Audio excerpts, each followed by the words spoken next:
Good afternoon and welcome to the Full Scottish on Broadcasting Scotland. My name's Carol McNamara and our guests this week are Glasgow Kelvin MSP Sandra White and Ellen Hofer, Creative Director of the EU Citizens for Independent Scotland. Welcome to you both. Good morning. Morning. Good morning. And Sandra, just because it's your constituency, can we start with the Glasgow School of Art? Yes, it's a topic that's been in many people's minds for a long time. It's tragic, but it's also criminal what's happened. 2 fires, within 4 years. The amount of public money and private money that's went in there, but the fact that the people there, the businesses, the local people are having a terrible time trying to get it. It's affected so many lives. It's something that we in the Scottish Parliament are looking at in an inquiry. The Culture Committee actually had an evidence session last week there. I took part in that evidence session, asked a number of questions, and then following from that, I don't know if it'll be next week or the week after, we'll be calling the board in, the committee will be calling the board in to give evidence. We need to get to the bottom of what happened here. I know we don't know what the inquiry is going to come out with, but if it's anything like the previous inquiry from 2014, where a number of the minutes were redacted, you don't get the full story. So really it's something that's going to go on, but there are questions I've got to be asked of, is the board fit for purpose? Should there be someone else take over oversee the School of Art? Did they have a project team that checked it every night? My understanding, having spoken to Tom Inns, is that they did have a project team and they reported to the board. But we haven't seen any minutes of that, and I've asked the committee would they look at that as well. So it's a huge, huge issue, and it's affecting so many lives, but we need to get to the bottom of this. And what's the future going to bring? What is the future going to bring? Well, that's it. And I know that you've got another guest who basically is, very knowledgeable on the School of Art as well. So maybe Ellen would give us a wee taste of what she might think. Sure. So I was at the School of Art at the time of the first fire, and I was a student there, and was very downstricken by the first fire and started installing little paper phoenixes around the school as a sign of rising again and a new birth from big tragedy. The second fire happened and I just couldn't believe it. It didn't have the same emotional impact, even though the destruction was so much worse. Obviously, I have an amount of people around me that are connected to the art school, not just ordinary Glaswegians who have a deep and sweet place for the School of Art in their hearts, but also the people that were involved in running the school, the students that have gone there and the people that have spread out from there around the world. So at the time of the second fire, because I had already gone through my grieving process, I kind of opened up this Phoenix making sessions and made them public. And it was possible for me to have several sessions across the city, and we installed a number of phoenixes sweeping up from a pile of ashes in the lighthouse as a sign of rebirth. Obviously, a lot of people are very angry about this, and a lot of them are students and former students, and I'm not sure what is going to be the outcome of this, but I think quite a lot of people will be watching very closely and have very strong opinions on what happens to that site after so much money has already been spent, and also the student body of GSA has voted this school as having very poor service in the context of the UK. So there's money that could be spent where it really belongs towards the education of students who come to this facility. And sorry, Carol, I was obviously I haven't been a student, Ellen, there. I only represent the area, but I've visited the art school on numerous occasions. I just wonder, a number of people have said to myself, Carol, and others, should it be a working school again? Should it be rebuilt from scratch, like you're speaking about the Phoenix, or should they be using the architects that they have already in the School of Art to design something else? And these are all questions that we haven't had answers to, and it'll take a while. But I wonder if a consultation with the local community, the students, basically maybe even wider, as what they want to see, because I don't think it can be held in the hands of just the board. And it's all right to say, oh yeah, great, well, it will rise, we're definitely going to do that. But there's a bit of an arrogance about that when you're saying, we're saying this and that's going to happen. It affects so many people. So I think a consultation would be a really good thing to get people's ideas of what they want to see on that area, on that site. I think you're very right about saying there's been public and private money spent here, and after 2 fires in 4 years, who would trust in that management board? I think it needs to be in the hands of the public. As this is just my opinion, but I do think there needs to be public ownership of that building, and it can be run as a school. I think there's lots of ideas that could come together, but generally speaking, there is something institutionally wrong if this tragedy can happen twice, the way that the fallout from both has been handled, and there's been a shutdown of media contact from the School of Art. It is just time to find GSA's integrity again, and that shouldn't rely on a building that we pretend to rebuild and still don't take care of. Thank you. And the next item on the agenda is kindly one test. Well, test is really the wrong word, I think. I think it should be assessment. They've been voted against. They've been voted against in the Parliament. So what do you think about the assessments? Well, I think test is a wrong name for assessment. Kids go through assessments all the time, through assessments through life even, basically. And I think it's rather sad that opposition parties have used it as a political tool, using kids basically as a political tool. I mean, I must admit, I have had no correspondence from parents in regards to a worry about the assessments, none whatsoever. So where they're getting all these parents who are phoning up, I don't know. And I've spoke to a number of colleagues, and none of them have either. And they tell me they're quite happy. If their kids get something the matter, then we can get more resources in to sort that. If you don't assess, you don't know how far they are on or how far back they are as well. So I think it's a political opportunism of the worst kind, basically. And I know John Swinney is asking the schools and the teachers to continue with the assessments in primary one. Right. Yeah. They will continue in the meantime. Well, he's asked them to do it. I mean, he's saying it's basically the Parliament can't ban them, basically. So it's in the hands of the schools and the teachers, and we will still support them in that. Right. Well, for somebody who has been raised on the continent, it's quite unusual to be talking about a school system that I haven't been a part of. I only joined education here at the School of Art. I think it's more about understanding where a student is than to put them under pressure with having a certain level of performance attached to them, and I think that can help in examining where people are coming from and where they might be going with the right kind of support and help. I don't see anything wrong with that, and I think politicisation of topics that are easy targets is something that we all need to be wary of, and that we're all quite aware of anyway. I'm not sure if I'm really supposed to express an opinion here, but my son and daughter, I'm not, but well, I'll keep my opinions to myself. I just find that maybe it's been misrepresented slightly in the media, as being put down as the children have been asked to sit an exam as such, and no. It just seems to be anything, if it's an SNP government, is bad. The baby box, which is lauded all over the world, in Finland, etc., all of a sudden that was bad, and you had newspapers, and it just seems to be constant, and now Labour and Wales are introducing the baby box, so there you go. You can buy them at John Lewis for £50, the British baby box. Well, this is it, it's terrible, and I think it's a great thing for the baby box. People starting off, no matter what your finances are, you're getting a great start. I wish I'd had something like that when my kids were small, because we didn't have anything like that. But to use kids, in this way, in the primary one, calling it testing is first thing we should have stopped. She said it's not a test, which we have tried to say it's assessment, because that's what it is.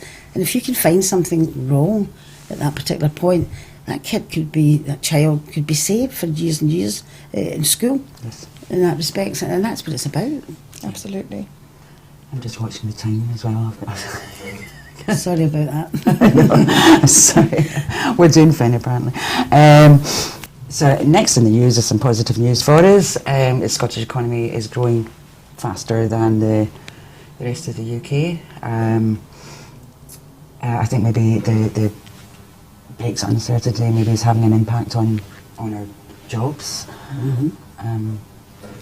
I think in that way Scotland is really well received in Europe as well. There is now a recognition that the British government is of a certain ilk, and that the Scottish government seems to be much more amiable in trying to keep the bridges and to look after its citizens, even its foreign citizens, the New Scots. And I think as much as the British establishment does not like to see it, Scotland just gets away with much better grades out of that test than the overall United Kingdom does. That's also true for migration numbers, where Scotland was the only part of the UK where there was an increase in migration from EU citizens, and our organisation has experienced something quite similar. We get a lot of contact from people all from the rest of the UK saying, do you think it would be worth moving to Scotland for us? And when we do get these inquiries, we say, if you live in Europe and you're trying to move into the UK, the situation that we are in is too precarious. But if you are in the rest of the UK and you can let yourself in for the sacrifice of potentially moving and still having to move again, then Scotland is a much safer bet, and we love the environment that we live in here. So I think that really clearly reflects in the economy. We've now heard that EU citizens are worth £2,300 per year to the UK just in taxes, and they tend to take out more, they tend to pay in more than they take out in benefits. So there is no reason not to be welcoming, not to be open and inclusive. I mean, I think, in this present climate of austerity, which obviously Westminster, both Tory and Labour and Lib Dems, have voted and supported it, even though they say they don't.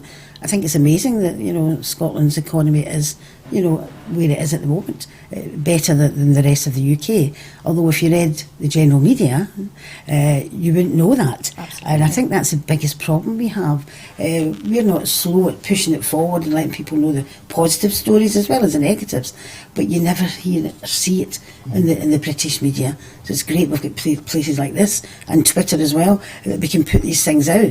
And I think that's the biggest stumbling point. We have done some fantastic things under the constraints of austerity and what we get from Westminster, even though we put more money back. That's why independence is so important. So if you look at it in that context, I think we've done a fantastic job. And I mean, I represent a constituency with a great deal of businesses, the city centre of Glasgow, the West End, etc. Small businesses.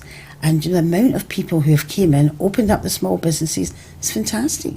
And they love doing it. They're hard workers, as you were saying, Ellen, as well. And we do welcome them in, but I think it's a great thing that we should be crying from the rooftops. But the only way we can do that is get out in the street, talk to people, or leaflet, or whatever it may be, and telling them. But to think that Scotland, where they keep saying you're too wee, you're too small, you can't do it, basically, and yet here we are, our economy is growing at a greater level. I think it's something that we should be really proud of, and I certainly am. And the people that make it happen, it's great. It's great.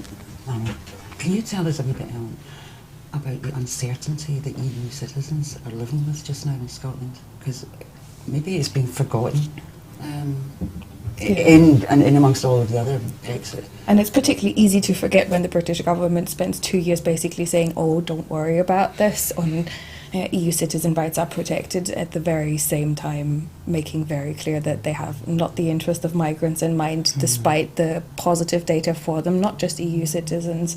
I think for many EU citizens it became clear how blind we had been to our own migrant status. We were EU citizens moving like we do in the EU. We just lived in another place and suddenly got degraded to a term of migrantness that had been applied to people who are from third country nations, and the way that the Home Office and the UK government have treated them and are continuing to treat them is absolutely deplorable. It is unacceptable to think and speak of people that way, to, like Theresa May did when she was Home Secretary, suppress 7 reports that spoke positively about immigration, that had the facts telling that there was no great detriment to UK workers by EU citizens coming in and them founding their businesses. At the same time, we're sitting here and are still completely uncertain every time that the British government and the Home Office, like on Friday, after the talk that Theresa May gave, again saying that in case of a no deal, EU citizen rights would be guaranteed, and then said the Home Office will follow up with you, we'll give you more details later. I'm sorry, on this very same day, the Home Office comes out and said that the Windrush generation will have difficulty obtaining British citizenship if they can't prove their own records and that there have already been 60 deported. It is absolutely unacceptable to ask people to rely on trust rather than making proper preparations and going by actual facts, how we talk about other human beings. And what kind of preparations are you having to make? Well, you are having to make preparations. absolutely. For us, at the point of Brexit, even if we have a deal Brexit, there is a cliff edge that heads for us on the day of Brexit. The UK government and Home Office had contracted a bunch of organisations to design an app to which we could use to sign up for settled status, and settled status is a new status that is still completely unclear. The 3 Million, an organisation that is a UK-wide organisation, has handed in hundreds and hundreds of questions to the Home Office asking for EU citizens in the UK to receive answers to these questions. How does this impact this? How does this impact that? Since Brexit, we've seen about a 30% rejection rate of people trying to apply for the status that they currently are able to apply for, because settled status still hasn't come out. This app for the phones was meant to be released in October. They have now pushed that to March. So people have less than a month to sign up for a status that is still unclear. In case of a no-deal Brexit, all of us have no legal status in the country and are completely at the mercy. And that could happen tomorrow. So the amount of preparation that you have to do, I'm sorry to say this, but I'm sure that within the EU migrant population in the last 2 years, mental health issues must have gone through the roof. It is an incredible amount of stress. A lot of my friends have left, and a lot of my current friends and the people that are running our organisation are seriously considering both making stores for Brexit and depending on how that plays out, but also making preparations to move abroad, looking for different working places and making preparations as whole families. We forget that this includes not just EU citizens, but each EU citizen has on average 2 individuals with British passports attached to them. There are their families, their friends, there are dependents. These are whole families leaving. Absolutely. I mean, it's just awful, and I think Ellen explained it very eloquently, exactly what's happening, and you're going through it at the moment. I have constituents who are going through it. Small businesses I spoke of earlier, thinking of up and leaving. In fact, a lovely lady and her husband and a wee girl who's born here are saying, great wee business they've got, we're just going to have to leave because nobody knows exactly what's happening to them. And I can't see the Home Office, with the situation they had with asylum seekers. You had 10, 9, 11 boxes never even been opened yet of applications. How are they going to manage having this app supposed to be put in? And also the fact that, as you say, people just don't know what's going on. It is a tremendous stress. And there's direct impacts on the lives of not just EU citizens, but our employers, the people that rent us our properties. We have received inquiries from associations asking, so should we still be letting to EU citizens? I mean, a strange idea to come and ask us that. We would always say no, but I understand the business need to know, and none of the businesses know. It's impossible to plan and prepare for all the possible scenarios that might be out there, and it has a really detrimental impact. I think in Scotland we're slightly better off. The rest of the UK will not afford voting rights to its citizens, as far as we know so far. So these people will not be on voting registers, and the being registered on the voting register plays into your credit score very directly. So there's about 3 million people around the UK that are automatically going to be downgraded in terms of how they can afford their mortgages, their properties, their lives, their employers. It's very far-reaching, and nobody considered these things or discussed them honestly. It's just not the way to go about treating people, and I think Scotland's making the right steps without having immigration devolved to us, without having a say about our own matters. We cannot protect the people that we need to protect. Yeah, absolutely. I'm sorry, just to talk about the universities that are in this area. I mean, I have 3 universities in Glasgow Kelvin, and we have excellent people who are working there. We're going to lose them. Absolutely. They don't know what's happening to them, basically, and it goes on and on and on. Something really has to be done, and I doubt very much if Theresa May, in fact, if she's still here, because I think there'll be a general election, I can't see her carrying on at all. Before Brexit, I think there'll be a general election. You know, Rees-Moggs and that won't allow her to continue unless there's a hard Brexit. And it's affecting, say, your life and everybody's lives, Ellen. Absolutely awful. I think it's quite interesting to see how that impacts on Scotland as well. Mm-hmm. There was the statistic that came out this year about, I believe, 17 applications for teaching positions across Scotland from EU nationals. 17, I'm sure that was the amount of applications before Brexit for even just one post, depending on where it was and how. Mm-hmm. But 17 for Scotland will never do. Where are you going to get your language experts from? Where are these people Mm-hmm. going to bring their own culture? It's just very scary, not just for us, but for Scotland as a whole. Mm-hmm. I think Yes. so. I think so. Well, I speak like... Speaking of Mrs May, she has had her time in Salzburg this week.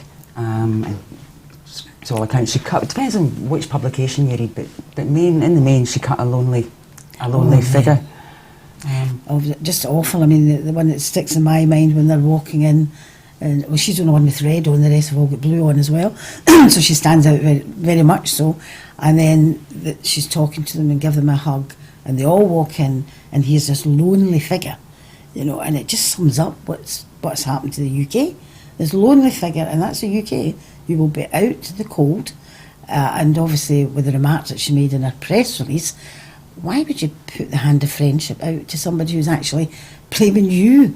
You started it. Yes. You started this carry on. Completely. No I believe that compromise. the EU has come towards Theresa May in many ways. Mm-hmm. One of the press conferences that happened before this was the EU saying, well, we're making reasonable progress, and the EU has gone back on that and said we were trying to support Theresa May in her own right, because she needs our support in order for us to not have to deal with even worse replacements. I understand that, but if you're biting the only hand that feeds you in this negotiation at this point, and you just have no power, I think it's an impossible situation to be in, and to have a hissy fit about it and stand there and shout about respect. It's very... I mean, it just won't work. You look at the trade deal, for instance.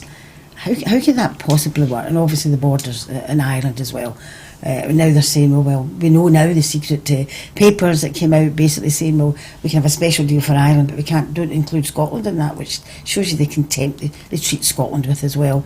But to charge for goods coming in and then charge for goods going out at different rates, and asking them to collect it and you have to collect it. It's impossible. We're not talking about next door neighbours. We're talking about all of these EU countries. Yeah, this is real life. Absolutely. And this all started because basically the Tories then fighting the Tories, and then the fear that they created, and the press, about immigration. And then you go into Farage. And all they did was just use that to come to where we are now. I don't think they know where they're going. And if it is a hard Brexit, Scotland has to be independent. We cannot survive with a hard Brexit. Absolutely. I think to observe her words in that speech from Friday was about, I will not divide my country. Just the irony of, we're talking about Ireland and Northern Ireland and how the UK has played the most instrumental role in dividing that country instead of letting it go. But it also speaks to Scotland. We will not accept anybody dividing what we see as our area of powerful influence. And yeah, we should be prepared for this getting pretty bitter. Yeah, absolutely. And as I said, I think there will be a general election, and you can see how they treat Scotland with contempt. And then obviously the Labour Party has come out now at this conference and said in their manifesto they will not be, statistically, not include a second referendum on independence. They will basically oppose it. What does that say to the people of Scotland? Absolutely. Basically, when on the one hand they're saying, vote for us, take the votes off all the parties, vote for Labour, we will get in Westminster and we will be much better to you, we'll give you a better deal. And now they're coming out and saying that. I mean, Scotland really needs to, we are woken up, but we need to get organised, because we cannot survive with Westminster, and particularly with Brexit as well. Can you see a solution to, if you were Theresa May? No, thank goodness I'm not. You're Theresa May. Can you see a solution, a practical solution to the situation that she's finding herself in? I think if I were Theresa May, if I really wanted to turn it around, I would resign, but with a very strong statement saying that the only way forward is thinking about Brexit again, maybe even just owning up to it. I know we're talking cloud cuckoo land here, but this is the way to turn it around. Even the opposition party across the UK, parties have no genuine intent to stop Brexit from happening, even when their membership, over 75% of their membership, says we don't want the UK to exit the EU. There is such a democratic deficit that it's not even working for the rest of the UK at this point. No, this is quite not. special times that we're living through. And I honestly believe it's not even in the interest of the UK, it's in the interest of the Tory party. Absolutely. That's what it's all about. There's so many of them infighting. You've got your Rees-Mogg and the others, etc., who are hardline Brexiteers. I mean, Theresa May wasn't even that at the beginning, but she's sticking to that line because it's to save the Tory party. It's not to save the UK or anything else. That's basically, they took it from obviously Cameron, then you had Farage, they inherited all that and actually welcomed some of the comments with open arms, and they have created this and read it completely wrongly, but it's to save the Tory party, not to save the UK. If I was Theresa May, great idea if she would do that, resign, because there will be another general election. The Tories won't allow her to continue on. I think what they're doing just now is she's a puppet there and they're pulling the strings. And when things get too bad, they'll just cut the strings and one of them will come in. So I don't think there's any hope for her at all. No, I mean, she knew that once she signed up for that job. She had been campaigning for the Remain side previous to becoming the Prime Minister, residing over Brexit. And this woman still wanted this job. And I think she knew that it was going to not end in a career highlight, but in maybe it was a growing opportunity. Who knows, basically, but you've also got to remember, we talk about democracy, I mean, she wasn't even elected, basically, and that's how democratic the UK system is. Yeah. You can just put a replacement in without going to the country. Absolutely. Sorry, it was looking like maybe perhaps Boris Johnson or Jacob Rees-Mogg may... It doesn't bear thinking about, does it?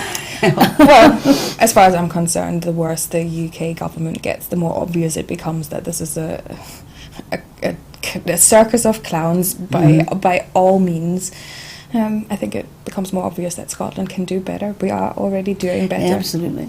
We are doing better with less money, and what really, really, really annoys me is the fact that constantly the Labour Party in Holyrood and Westminster as well will tell us that, you mitigate this, you mitigate that.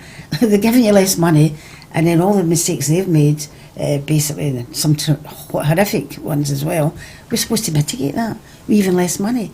So we need to let people know exactly what's happening. I think that's a big problem with the press we've got at the moment. We have to get that message across, and the only way we get it across is through ourselves. People need to learn exactly what's happening to yourself and others as well, and the pension as well. Yeah, I mean, I think in that context it's really important to look at the context of where we are. Look at Europe, compare the pensions, compare the average wages. Just have a look, because Scotland is a deeply European nation, even though it doesn't understand. Our values are very much aligned, and solidarity isn't just about holding the hand of somebody who's going through hard times, but understanding that there's value in understanding the diversity that we are part of the context of. The more we understand how it can be done better, the more we can implement that. Absolutely. Yeah, that's what you do. Sorry, I'm just checking up the next item on our sorry, we talking too itinerary. much.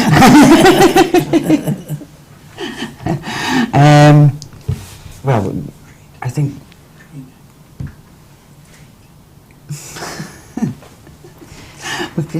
the no deal Brexit is becoming much more likely, effectively.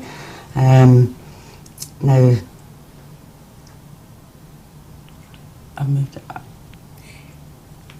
We went on so much. We've talked quite a bit about Europe, but I think there was still other things to cover on Brexit, unfortunately. But it's had such a massive impact, and it's now, you're not even looking long term. You're dealing with things effectively the short term. You know. Absolutely. So, what did you make of Theresa May on her return? When with her speech, she returned from Salzburg. I mean, I just think she was just back against the wall type thing, and it's all this, we will survive, we're the Great Britain. I mean, it's just so pathetic. It's going back to the war years, practically, and that's just what she basically did. Stand up there and defy everyone, and her speech was awful. as I said earlier She's got on. a long history of really awful speeches. Yes, absolutely. I know, and it's all very scripted as well. So she just read it from the script basically, and I just thought it was like a slap in the face to the other European leaders, and they're not going to take that lightly. Or I don't think it did her any favours. It certainly didn't do this country any favours. And basically, we will survive, and it's just you just thought it was Churchill. It was a kind of Churchill type speech, and Empty phrases. Absolutely nothing in it. It was just for her to survive. Whether she actually means what she says, I don't know. I mean, genuinely, how can anybody sit there and be, as arrogant as that, knowing that what's happening is wrong? I mean, one of the ironies for us EU citizens is that in that speech she said that EU citizens' rights are guaranteed in case of a no-deal Brexit, which makes the no-deal Brexit so much more likely because EU citizens would still have to go for the settled status nonsense that everybody is still unclear about. This will need to happen regardless. There will need to be some sort of status, but she's willing to offer, if this is true or not, she's willing to offer us security over rights in terms of a no-deal Brexit, but hasn't done anything like that in terms of a deal Brexit, no matter if it's a hard or a soft Brexit. It's just all nonsense. It is all... It feels a lot like disaster capitalism, just pump out as much chaos and stress, lies, and you won't get challenged by your mainstream media anyway. Absolutely. The intent behind blinding the public to the reality of Brexit is that even regardless of the outcome, you will still be able to blame the EU, and the EU has long understood that this is the name of the game that is being played here. I think people still feel for the fact that there's a lot of British EU citizens that are about to lose their status as well. I am heartbroken for you guys. No. Absolutely. As I said before, the number of small businesses in this area came in, great success, fantastic people live in the area, kids go to school, contribute to the economy. These people are living in a knife edge, but it didn't come across in Theresa May's speech whatsoever. There was nothing substantial in it. I just thought, this is it, backs against the wall, guys, and we will just get on with it, the great British spirit. That's basically what she's saying. But then if you go down to down south, and you read the newspapers down there, they're all for it. I mean, it's the stuff that's getting put down there. I mean, you saw the front page of some of the rags, I'll call them, where it's a different front page here up in Scotland. It was absolutely awful, absolutely awful. Anybody from Europe reading that would say, well, they definitely don't want us. It's taking you down a path of disaster. And do you know what they're thinking of doing? Americanising everything. Back to the Second World War, which we just paid off the debt not that long ago to America. Are we going to do that again? You've got somebody like Trump, chlorinated chicken, and it really is very frightening. Your medicines, all of that as well, stockpiling food. But I don't understand where they come from, these people that think it's great. I spoke to an elderly lady up in Perth, and she said that rationing was great. Oh no, it was very good for you. Well, because it's a nostalgic thing for them, right? I just don't understand it, and everywhere you go you've got the White Cliffs of Dover and music like that, etc, etc. And they're just getting fed this stuff by the media down there. At least we have got alternatives here. You can read some bits and pieces, but we've moved on so much that people are, we can never go back the way in Scotland. All we can do is go forward. Absolutely. And people are speaking about it all the time now.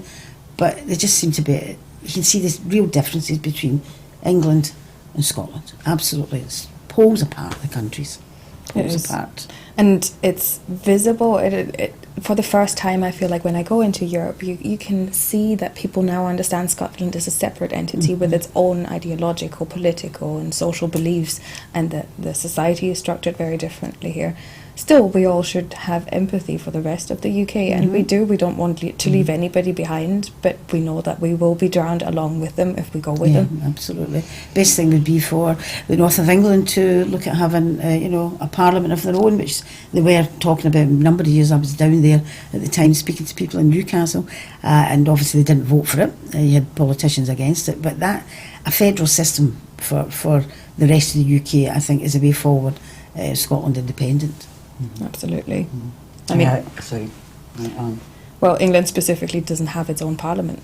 You know, they have Westminster, but we have our devolved governments in the other corners of the UK, which then makes it obvious why a lot of England can agree with a disproportionate level of power and votes that is being distributed, because they don't have anybody representing them, and all that the Britishness refers back to is a hollow myth of a past that didn't take place in the way that they say it did. There is a whole lot of soul searching to be done by the UK and by those that claim Britishness as a term of pride.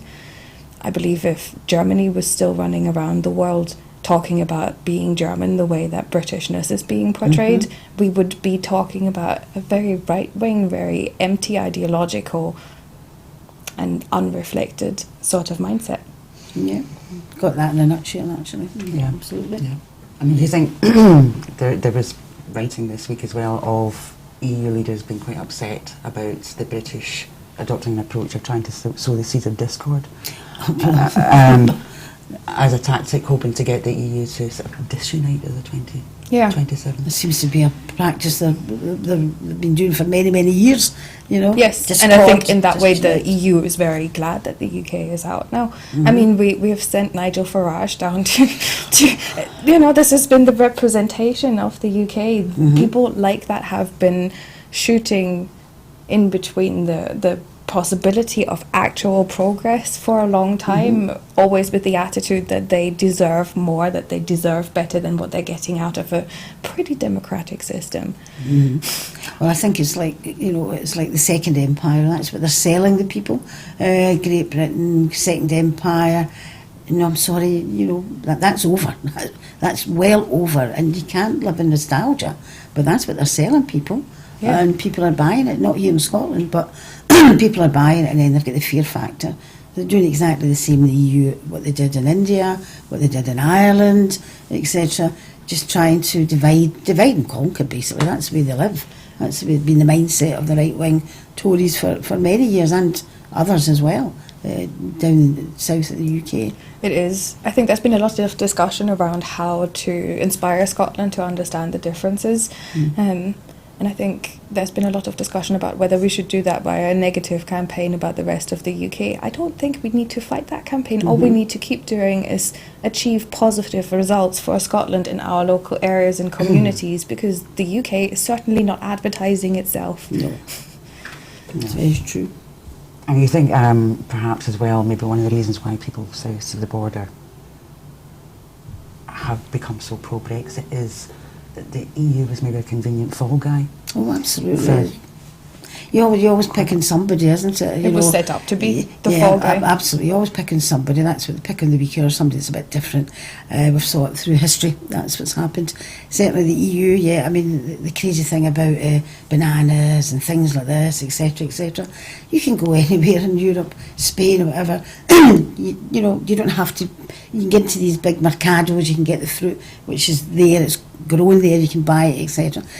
You know, all that nonsense that was made up about the EU, they just played on that. And then obviously the individuals about the immigration, etc., etc.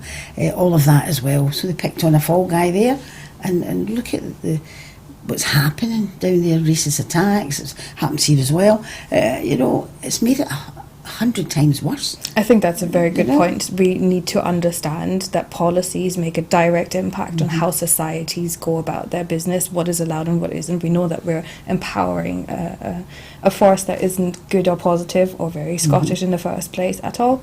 I keep thinking of this example of the burqa ban that got introduced in Denmark. There's a fine attached to being caught out in a burqa. The first case of this being flagged up and the first fine being given was somebody in the Danish society attacking this woman, pulling the scarf off her head and then calling the police, and this woman still got fined. That is the kind of thing where I think there's a direct correlation between the policymakers and the empowerment of people that we do not want in our societies. And we need to be very clear about that. Absolutely, we need to be very careful. It's becoming so right-wing. And in Europe as well, obviously. I mean, Macron's not exactly your socialist leader, as a number of them as well, Italy, etc., etc. So it's kind of a sweeping, I don't know if it's like it goes around, what goes around comes around type Yes. thing. But it seems to be the turn of the right wing now, and we need to fight against that. And May and the Tories are just absolutely showing you exactly what happens. I think we see like a more extreme version of all of this, and to me it very much sounds like the final warring of old power structures and old ideologies. The way that Scotland is moving out into the world is a much more progressive and often also much less patriotic bound way of interacting with the world. And this is where Europe can learn. This is part of what my organisation does. We want to feed back why we are proud to support Scottish independence, because we're proud of Scotland and we're part of it. Yeah, it's great. I mean, you look at Iceland as well. I mean, what they said about Iceland. There's a fantastic nation, not a young nation, but finding its feet. Yeah. Similar to Scotland. We could certainly trade around that area rather than any other area. So we've got a lot of doors open for us if we're independent. But if we're shackled to the rest of the UK, we're just going, as you said, we're just going to drown. Yeah, completely. Talking about Iceland, have you recommended any of your folks to watch the Leslie Riddoch Nation series yet? I think it would be a really good idea for everybody who wants to learn more about the context in which we could be independent to watch the series. It's produced by Phantom Power and Leslie Riddoch. Yeah, I will do. I will watch it. Good advert. I saw her. I saw her programme on the Faroe Islands. Yes. Which was excellent. So the Iceland one is the follow-up from that, and they've just returned from Norway and are cutting together the films, and they are excellent. I wish it was all across Europe, and I am thinking about approaching different channels in Europe to see and say. All of this relies, obviously we cannot outspend unionist propaganda. They have more cash than us, but we have the creativity, the passion and the actual good ideas. So word of mouth is how we're going to get it out there, and by smart, tactical connection making and handshaking. Yeah, absolutely. Yeah, absolutely. So in the face of all of this Brexit disaster, we have a Labour, an opinion poll has come out today, or yesterday, a People's Vote YouGov poll, putting the Tories on 40%, which is a 4-point lead over Labour. They've got the conference coming up. Yeah. Can you tell us how you... I mean, in Scotland, Labour are finished. Absolutely finished. To come third, after the Tories. Unbelievable. But, you reap what you sow. If you're going to stand in a platform along with the Tories, up north, Aberdeen and places like that, Labour told people to vote Tory rather than vote SNP. This is inbred hatred. So they're finished in Scotland. That poll, obviously, is for the UK election. Shows you what we were talking about earlier on, how a lot of people in the rest of the UK still support the Tories. They're still into this Brexit stuff. Labour will never catch up. They'll never be forming the next government. I was going to say if they're truthful about it, but we know that they won't be truthful about it. But yeah, imagine the Tories being on 40% and increasing their vote, basically. It's unbelievable. But it doesn't matter about their conference. As I said earlier on, they're talking today. They said that in the manifesto they're not going to have a second referendum. In fact, they're going to just say, we will not give you a second referendum. So that's doubly finished in Scotland, because people who used to vote Labour, the few did, are not going to vote them in again. But they like to use us in Scotland as voting fodder. That's what they've done for years. Well, if you vote for us, we will get in Westminster, and they'll do that same thing again. They'll bring that back again. But we have got to ensure that they don't, basically get the votes in Scotland, which they won't do anyway. So I think it's bad news for Labour, actually, on the eve of their conference. Very bad news. It is, and specifically seeing a lot of Labour members from across the UK on social media saying, please, please, please, Labour leadership, start standing against Brexit. And you realise that there's over 75% of the membership that is against Brexit. If you as the body, the members of a party, have to beg your leadership to follow the majority opinion within your party, you're exposed to a sham. This is not a democratic system that you're part of, and by continuing your membership, you are supporting this non-democratic means of operation. So I absolutely agree. You said that Brexit is a platform for the Tories that only serves the Tories, which makes it even more surprising that Labour has done absolutely nothing to stop Brexit in any way or to mitigate the damage done by it.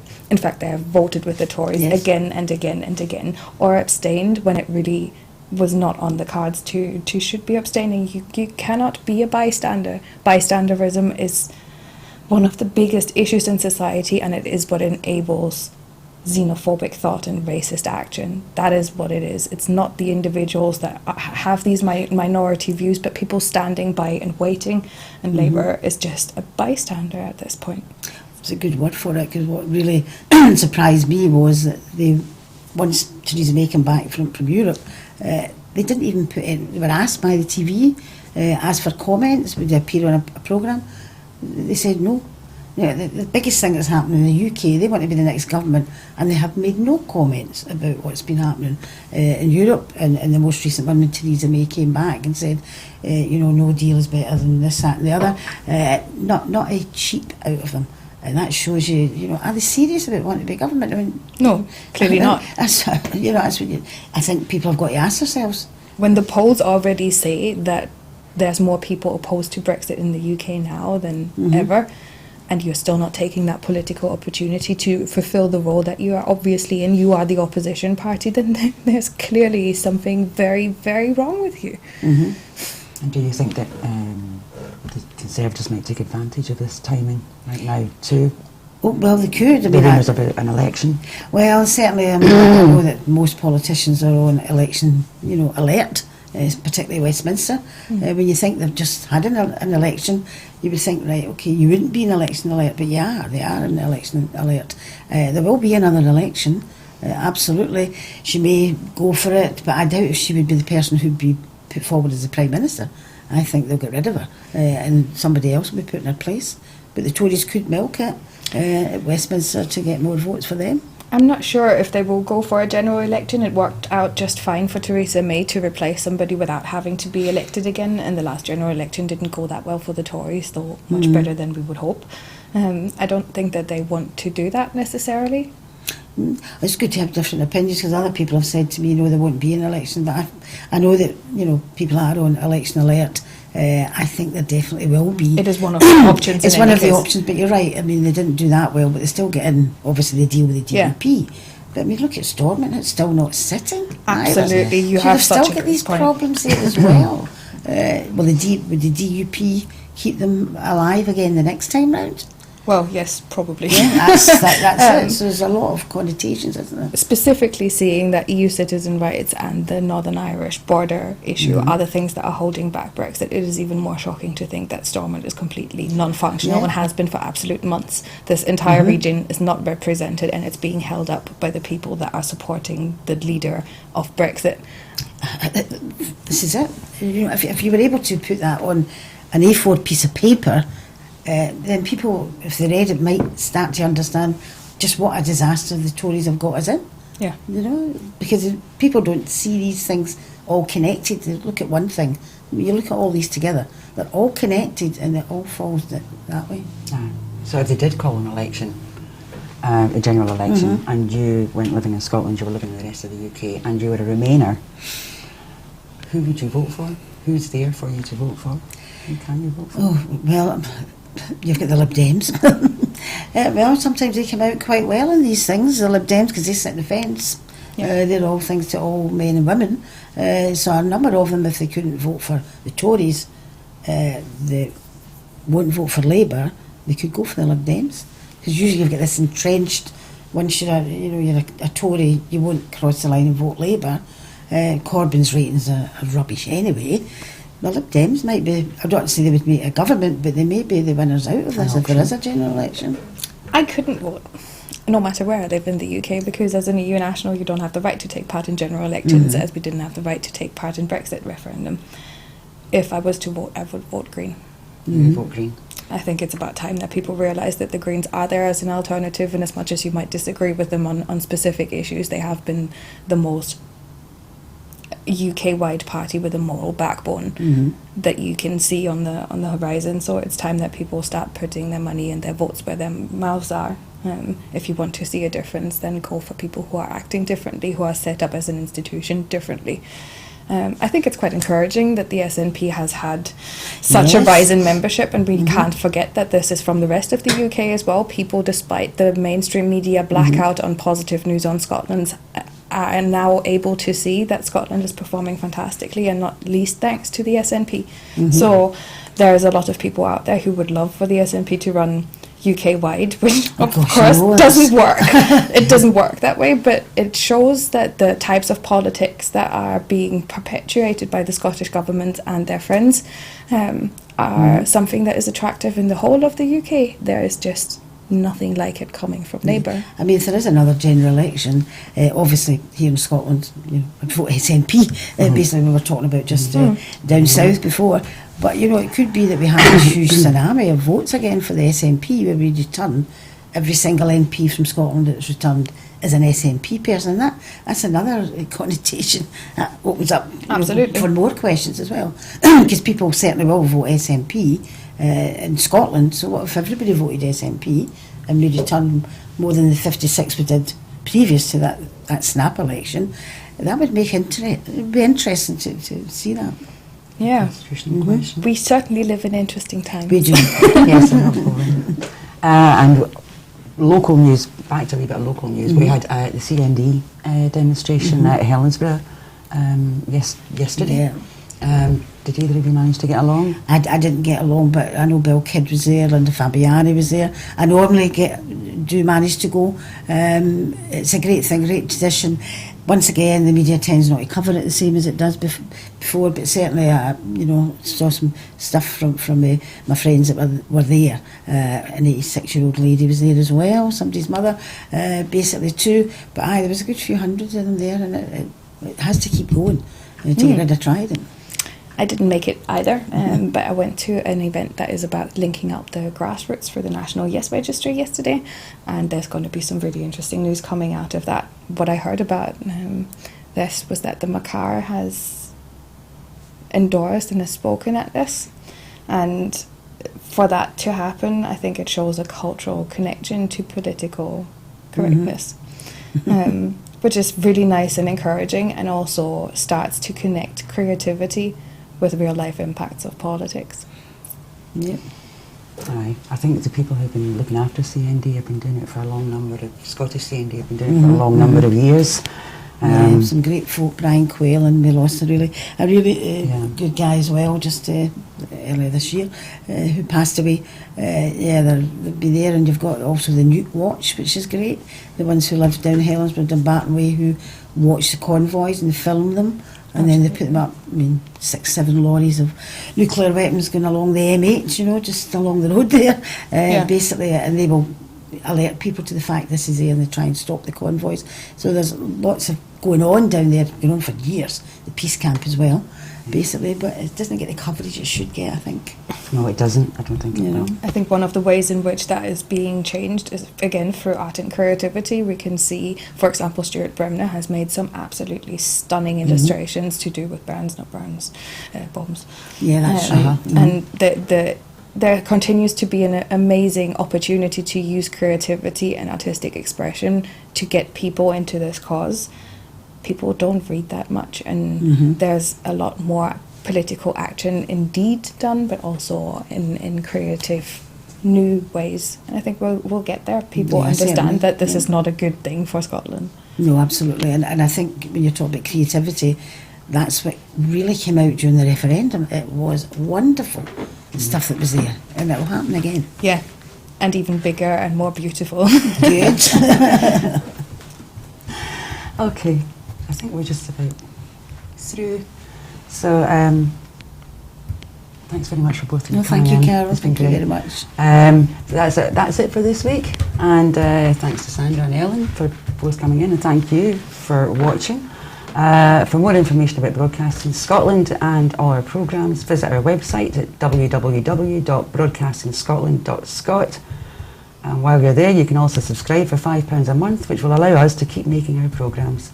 Look out for Scotland at 7 throughout the week on Broadcasting Scotland, and the Full Scottish will be back again next Sunday at noon. Thank you. Bye.